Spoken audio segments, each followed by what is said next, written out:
Hi, and welcome to today's episode of Between Friends. I'm Eileen Roach, and I'm the co-founder of Dime. I'm so glad that you joined me today.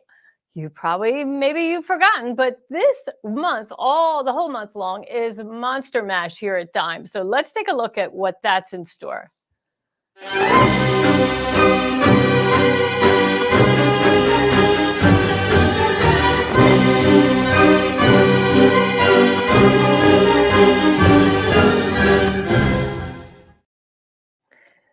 Monster Mash, we love it. And what goes better with Snap Hoop Monster than the Weightless Quilter Tabletop? That's what's sponsoring today's episode of. And let me just advance that slide so you can see the product that we're going to be talking about today. And this is the Weightless Quilter Tabletop. So it's not the floor frame. It just attaches to your work surface, your sewing machine table, but it lifts that quilt. Smaller quilts, anything, I would say 50 inches square, 45 inches square, will be handled quite well in the Weightless Quilter Tabletop. And today, of course, we're talking all about quilt as you go and how handy the Weightless Quilter Tabletop is. But before we get into the quilting part, let's take a look at the Weightless Quilter itself and some of the tasks that I use it for that don't have anything to do with quilting. Let's take a look.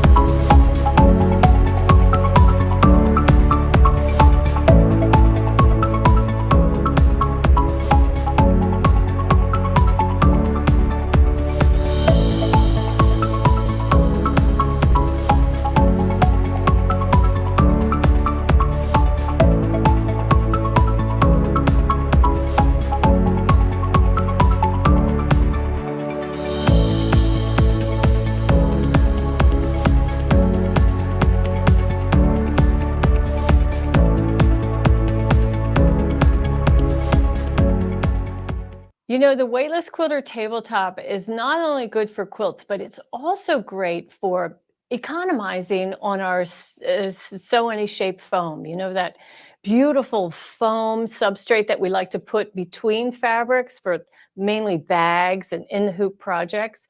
Let me show you how I use it so that it just sits above. It holds that whole piece of, it's a yard of the Sew Any Shape foam. And I don't want to cut it up because I'm just going to quilt a portion of it. So to economize on that, I leave it as one piece, lay my fabric on top and hoop where I want to stitch. And then when I'm done, I can trim really close to those quilting stitches.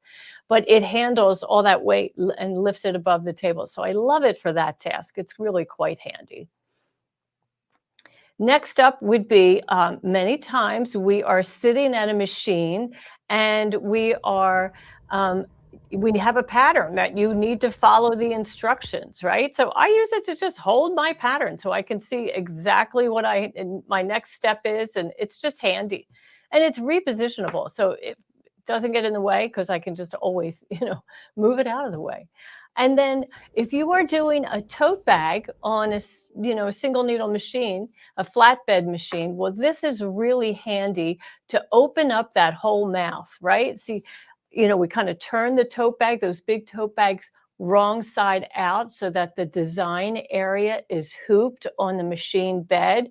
But we don't want to get the other side of the tote bag caught in the sewing field. So the weightless quilter just lifts that up and keeps it out of harm's way. So I love all those different uses for the weightless quilter. And of course, it's on sale this week for just $59.99. We hope that you'll take advantage of that. So next, I want to talk about, why we're really here today, which is all about quilt as you go. So in our class today, we're going to talk about quilt as you go borders. I have some fun ideas on how you can add borders, one long border at a time on one big quilt sandwich. So we're going to talk about how to, you're going to measure your quilt, your finished quilt, which is already quilted, of course. And I'm going to show you all these step outs and so forth. So you'll measure that, and then you will create a quilt sandwich that is wide enough to accommodate all four borders, right? Your two verticals and your two horizontals. Leave a little space in between. I like to leave an inch in between my borders. And then the length of that quilt sandwich is going to be the length of your longest border. Now, you may have to piece your fabric, of course, to get that length. And then you're going to just quilt those borders with continuous applique, no piecing involved, and you'll wind up with a big, bold border, which is quite fun. Now, to prep the applique strips, I like to select a fabric that's highly contrasting with my border. And then I fuse me, which is our fusible web, to the wrong side of that whole applique strip. And then that way, after all of my process is complete and I press my applique, it's permanently fused to my quilt sandwich. And this is raw edge applique. So I do want to use that fuse me to control the edge of each applique, strip. And then, of course, we're going to make the quilt sandwich and we're going to stitch the borders. And then after that, we're going to go into prepping. So how about if we go to the overhead cam right now so you can see some of these pretty borders. And then we'll go to the machine and we'll walk through the steps. So here is an applique border that looks like it was intricately pieced, but it's not. This is my quilt sandwich, that dark blue fabric. And then the applique strip is this bright blue, that batik. That was just one long piece. And, I digitized it in such that the first thing that happens is you quilt just the quilt sandwich. And then you lay down the applique on top, and then it not only secures the edge of the applique, it also quilts it. And then, of course, all the trimming happens after it's out of the hoop.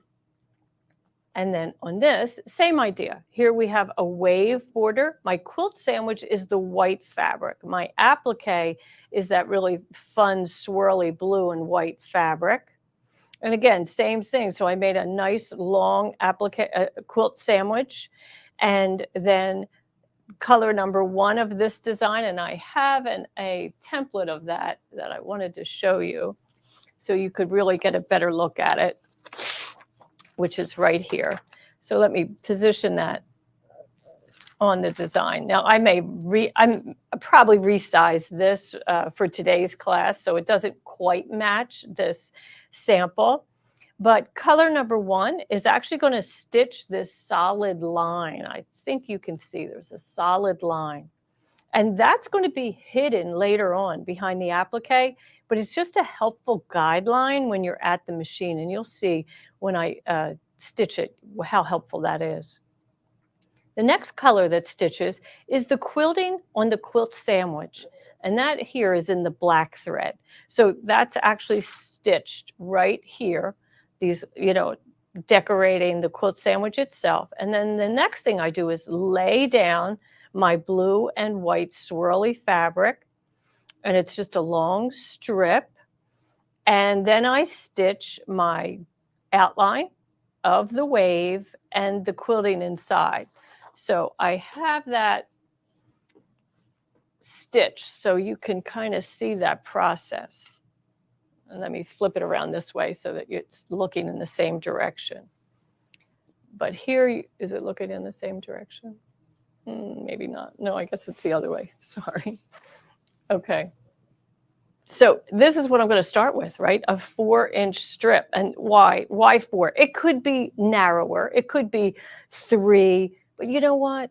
For just an extra inch of fabric, it gives me peace of mind, and I don't have to be so precise on my repeated hoopings, right? I have a little wiggle room top and bottom, which is quite handy. And so you can see here that I stitched my quilting in red, right? And then I laid down my applique fabric and stitched the outline of the wave and then the quilting that also goes inside the wave. And this is where we're going to trim in here. Okay, that's what creates the actual wave. It kind of looks like mirror image, but until it's out of the way. So isn't that fun? I love this. And that's what we're going to step through. I have a different quilt on the machine to show you that process, but I thought it would be nice to, this sample has been done for a long time. So I thought it would be nice to kind of walk you through that. And then we have, here's our sample that we're going to actually, this is a panel that I purchased, and the wave border we're going to, stitched off for, almost completed all 4 borders, and that will be added to this really pretty panel. Now under that is, we have one more. So I have this panel that I purchased recently, and I haven't quilted it yet, but I did play with some borders. So I have different options. I have like a great big zigzag that could border that. And that's quite fun. Now, this is, here's going to be my seam allowance. So you're going to have the green fabric exposed on all sides of that big zigzag.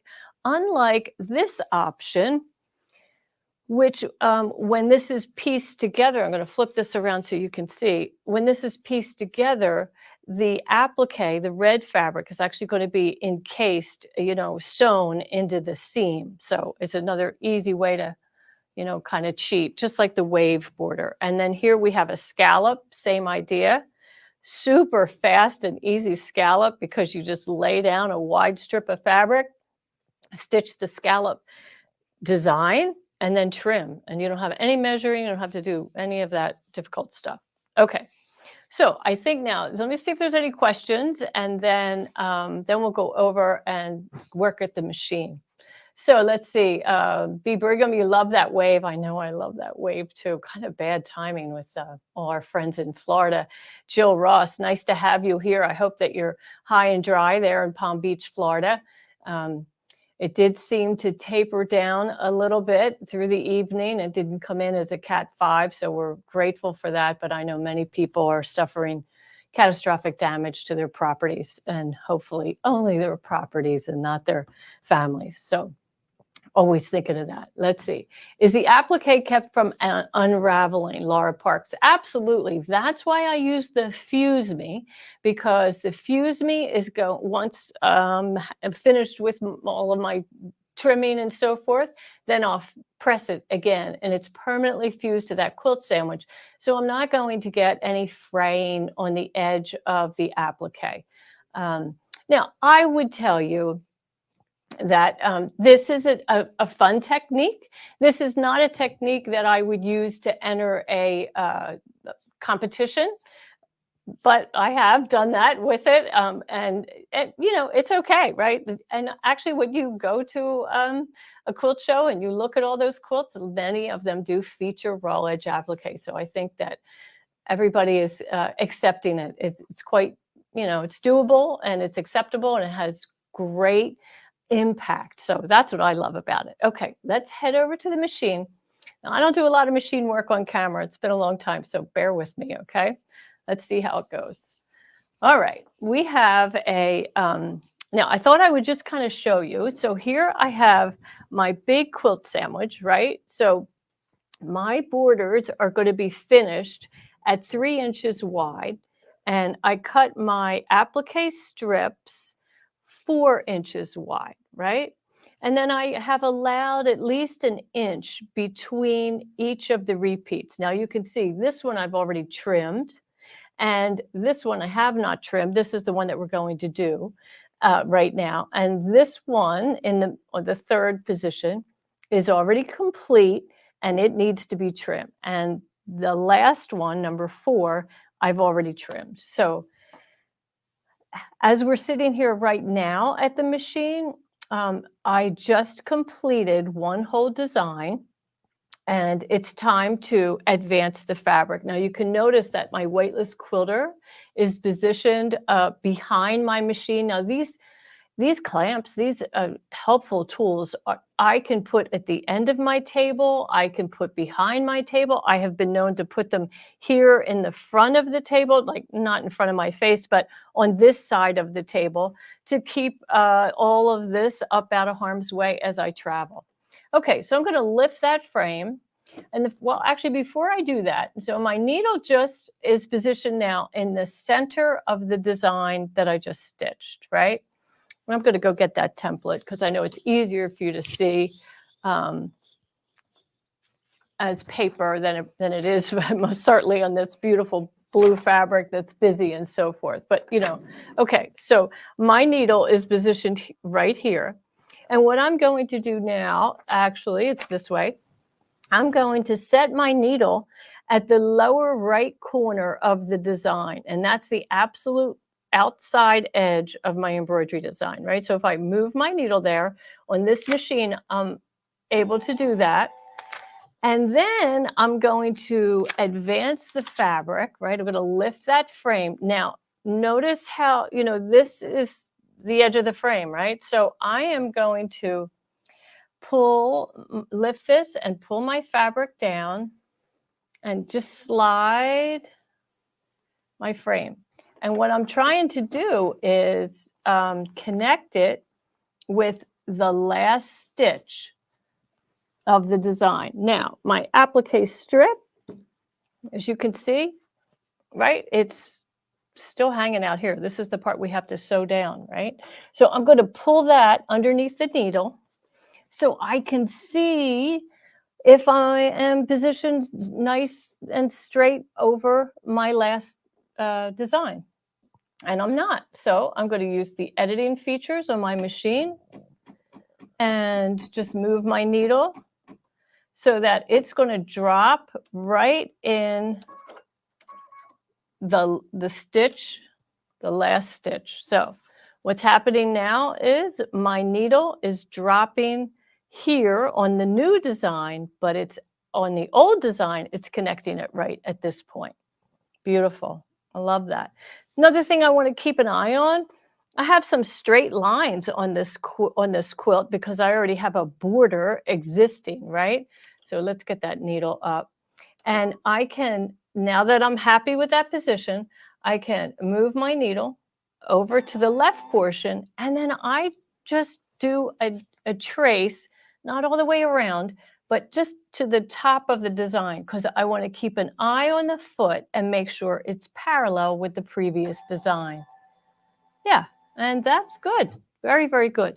Notice how my weightless quilter moved with me, right? So that's a little taut. That's okay. I can just stand up and I can either release it or just lower it down a little bit. That's all. Okay, so now we'll go back to center and we're going to stitch that first color. And I do kind of make sure I keep my applique strip out of the way, just pull it out of the way. If it's got a relaxed fold, you may catch one stitch or two, and that's really annoying. We don't want that to happen, right? Okay, and that's my placement line. Now, you don't really have to stitch the placement line, but I find it's quite handy when I'm moving to the next design. So I always do stitch it. Okay, now I have the orange thread in there, and I'm going to stitch my quilting on the quilt sandwich, which is the orange threads.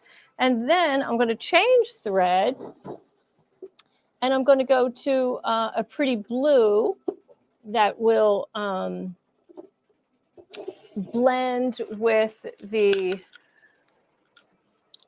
applique fabric. Now, if I was just doing this, just for camera, I would do it in contrast like I did on this sample, which here I can show you. We had that underneath, and you can see I did that in, red. Now, I would never actually put that in a quilt, probably, right? I want it to look beautiful. So, but anyway, you get the idea. And, it's fast work. I mean, you're going to stitch up these quilt borders in no time, really in no time. And of course, the bigger the quilt, the more repeats you're going to have to do. Now, I will tell you that it's good to do a little math and determine the length of your quilt, how many repeats, and the size of your design, and how many repeats you're going to need. Now, we have a program for that, the Weightless Quilter. So it's time for me now to, it's not the Weightless Quilter, it's my quilt planner. Pardon me. Okay, so now I'm pulling my strip back into the sewing field, and all I need to do is just make sure that it's straight, just flat, because it's a nice long strip that started out square and straight, so it'll stay that way. And now it's going to do the outside edge of the applique and also quilt those waves. And we'll just let it stitch.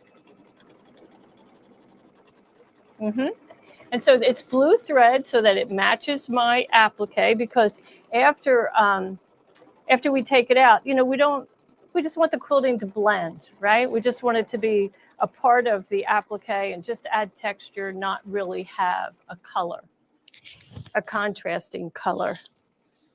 So we'll let that stitch, and I mean, aren't we so fortunate to have these embroidery machines? We can walk away from them, let them do their thing.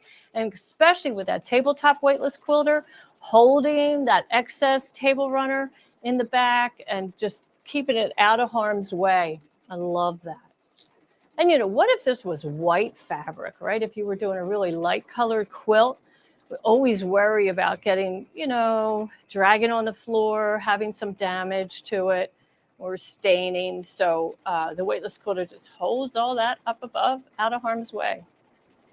Yeah, so it's just doing its thing. It's tacking that down, and then it'll do the quilting. And then we'll bring it out and we'll talk about trimming and how to piece it together, right? Because that's the next part. Let's see if there's any question. Okay, let's see. This by Chris Embroidery. So timely for you. You're working on a panel that you're building into a quilt top. Yeah, aren't panels so handy? They don't have to finish as intended. You can most certainly add more blocks and so forth and make them much bigger. And let's see, Joan Shriver, you said you found as soon as you walk away, bad things happen. Well, we're going to keep our fingers crossed that doesn't happen today. But yeah, I've been there for sure. Nice, sure. And B. Brigham, you say it's a nice way to have a helping hand, for sure. That tabletop weightless quilter is just awesome. I love it. Okay, so let's go ahead to the overhead, and we can do some trimming. And I can trim that the piece that we did previously. So it does seem to get a little confusing. Where are we at? Okay. As to what part do you trim, right? Well, where the quilting is visible, that's your applique. So you want to trim opposite of that. So let's go ahead and just kind of work our way here. And I lift the applique and I just align the edge of the scissor kind of at an angle along that stitch line. Now on these tight curves, I just snip right into that curve, and then continuing to lift, I come around that inner curve and come down to the outer curve and do the same thing.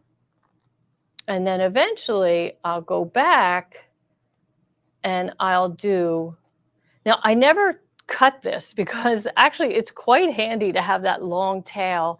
It helps you to lift the applique, and that's what gives you a nice clean edge. So now I'll just pick this up and kind of turn it around and get my scissor tip in there and slice along the stitching. You most certainly do not want to slice the stitching. But if you take your time and you have a small scissor like these scissors, these are the Karen Kate Buckley applique scissors, you'll find that if you just are gentle, I very, very rarely snip those stitches. And I use my finger underneath the quilt sandwich to add some pressure to that area so that it's actually lifting that applique away. And then I'll repeat that for the next little inner curve that's kind of tight. Now, when they're easy geometric, like the zigzag that I showed you, goodness, you can trim that in a New York minute. That goes really quickly. So there we go. And then we would just continue on and trim the others. And then when everything is trimmed, then we go to the ironing board and we press this. And that's just going to secure those edges, right? And just make sure that they don't fray. And of course, your fabric choices help too. This is a batik, which is a very tightly woven fabric, and it doesn't fray very much. Some of your cotton printed fabrics, like these types, they will fray if you don't apply the fusible web to it. So just keep that in mind. Okay, so I think over here at the machine, that's all complete, and we can take that out of the machine. I probably have some excess applique. I'll release it from the weightless quilter. But here you could see, here's the big quilt sandwich, right? I'm going to flip it around so that applique is not, you could see how wide it is, right? It's 20 inches wide, and I've already trimmed this one completely, and this one still needs to be trimmed. That's the one that we just did, and so does this. And then I'll take a quilter's ruler, and let's take this over underneath the camera. I take a quilter's ruler and I place it. I think I'll get one so that you can really get a good idea of how to trim this. There's different ways to trim it. You can trim a 1/4 inch from the bottom of the quilting. So in that instance, I would position this line, where's my stiletto? The 1/4 inch line on the edge of the quilting. And I know you can't really see that well, but here's the edge of my quilting. And so I would just, place that 1/4 inch line on the ruler at the edge of the quilting and then slice the rest of this away. Or what I would probably really do is I'm going to measure the waves, because maybe I didn't do such a good job. So I'm going to place the 2.5 inch mark on my ruler at the top of every wave, right? And if I do that and then slice, you see, I'm going to have a nice, consistent sized border, the width of it, right? So, and then after that lower edge is cut, then I would take my quilter's ruler and determine how much, quilt sandwich you want to have remaining. So I would probably do 3/4 of an inch, maybe even a whole inch, depending on what my needs are. And then we slice that. And then we have our border, right? So I have these pieces to show you. Same idea, right? Same idea. These have already been, I trimmed these. I used a ruler to trim from the scallop. So I guess I did it this way, right? So at my 2.5 inch mark, the 2.5 inch mark, I made sure that the top of my scallop was hitting the 2.5 inch mark and sliced that off. And then, of course, I wanted the whole border to be finished at 4 inches. So I have these piano keys that I quilted in there. And, so now that's finished at 4 inches. Okay. This one, same idea. You're going to have some seam allowance beyond the points of your zigzag. And so you would align a line on the ruler with the points of the zigzag and then trim off both sides. You would do that. Now, to piece it to the quilt, well, I've kind of started that. I like to use 2 sashings, one on the front and one on the back. And so I place them right sides together to the front, right sides together to the back. Now, I'm using contrasting colors, but you could use the same color, and then it kind of looks like the same color as the applique, and then it appears to be kind of a whole cloth looking quilt, but I like the contrast. Now, I'm using a 1/4 inch seam allowance. So I cut my strips 1 inch wide. And the reason I do that is whatever my seam allowance is, I cut my strip 4 times the seam allowance. I can show you 2 examples. So here is a 1 inch seam allowance, a 1 inch sashing finished. And here is the 1/2 inch seam allowance finished. So I started with a 1 inch strip and I used a 1/4 inch seam allowance, and that results in a 1/2 inch sashing. On the 1 inch finished sashing, I start with a 2 inch strip and I use a 1/2 inch seam allowance. So whatever I want it finished as, I double that dimension so that that's my cut size. Okay, so on the front and the back. And then we sew that together, 1/4 inch seam allowance. And then we press open only the front, only the front. And then we take our quilt. This would be attaching it to a quilt. And you'll just help me out here and pretend it's actually a quilt. And then we're going to pin that to only the front sashing. So we'll do that right now. We're going to pin that to the front sashing only. And then we would sew it with a 1/4 inch seam allowance. I'll just put a couple pins in here so you can see. Okay, and once that's sewn, here's our 1/2 inch sashing. And we press that, and then on the back, this is what we have. Our seam allowance is meeting in the middle, and so is our batting, so it's going to be full and fluffy. And then we take our back sashing and fold down a 1/4 inch and fold it over. And then I pin it from the back temporarily. Oh my goodness, don't look at that batting there. That shouldn't be there. Let me just get that out of the camera. That was a flaw much earlier, so sorry about that. Okay, and then, I would just top stitch it down from the front. Once, I flip it over and then I can repin so that it stays. I can also use Elmer's glue to hold it in place. I could use Fuse Me. I could put a little strip in there just to hold it in place so I'm not doing all this excess pinning, but that's how they finish. So here's the back of this quilt. As you can see, I was using a lot of black and white scraps for my back. And that's the front. And here, same thing. Here is, well, this sashing, we use the same, so it's very busy. But here's my 1/2 inch sashing here. Okay, it was fun. 2.5 inch border and 4 inch total. Yeah. They are really fun. Let's see. Laura Parks, you've been building blocks in the embroidery machine for 3 quilts for 1.5 years. Now you're getting to the sashing and borders. Well, good. So just remember that process, right? Whatever your finished sashing is, your seam allowance is going to be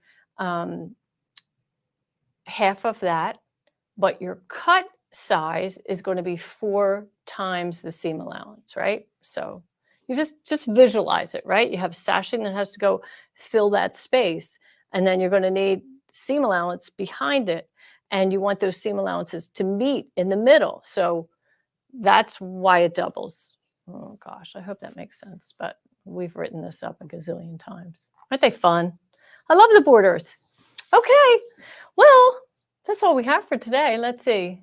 And Jill Ross, you says you love the weightless quilter. It makes quilting on your Luminaire a breeze. I know, I have a Luminaire at home too. And boy, it does make it so much easier. Holds it above, whether it's the floor frame or the weightless quilter tabletop. But it's so versatile. I use it, oh, goodness, here, we use it to hold cameras and all kinds of things.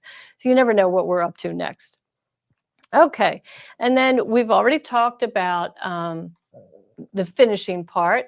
So that's the prep. We talked about that, and we talked about the finishing where you trim the applique, and I showed you how to place your scissors nice and tight across that edge, that tack down edge, and just slice.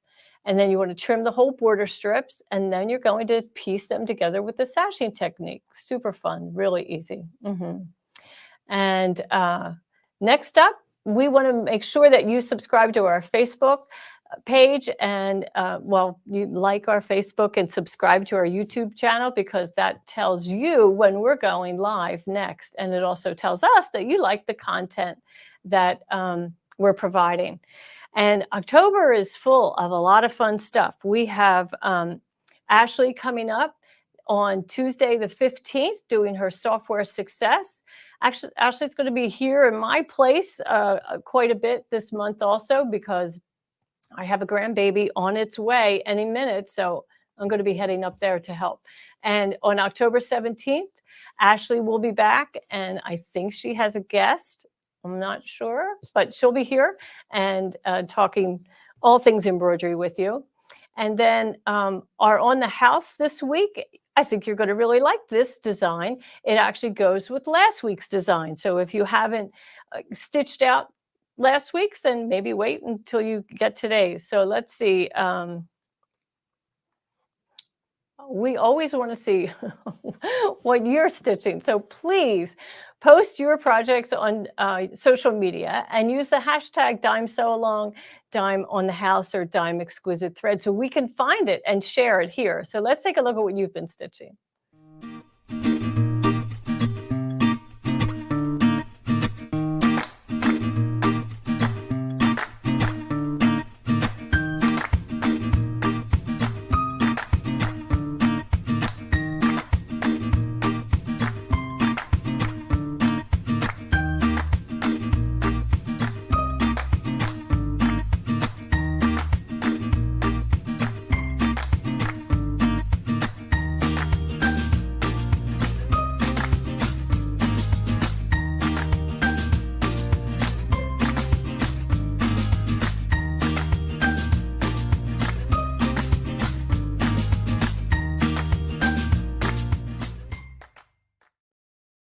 Nice. So many nice projects. Now, if you're not sure where you get these designs, they're still on our website. You just go to dzgns.com, click on embroidery, and click on free designs. We have the entire year still up there, and they are beautiful designs, all professionally digitized. And I think you will really enjoy all of the downloads. Today, you're going to get the fall fence, which has a bushel of apples in the foreground and that really beautiful picket fence. Now, last week, we had a bushel basket of pumpkins, and it's sized accordingly. So you most certainly could put that on the right side of the fence if you are inclined to do so.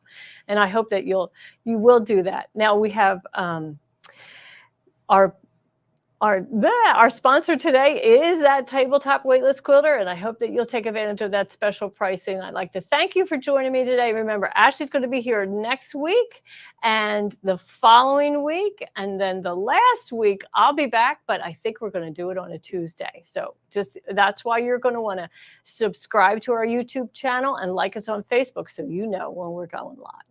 Thanks for joining me today, folks. Bye.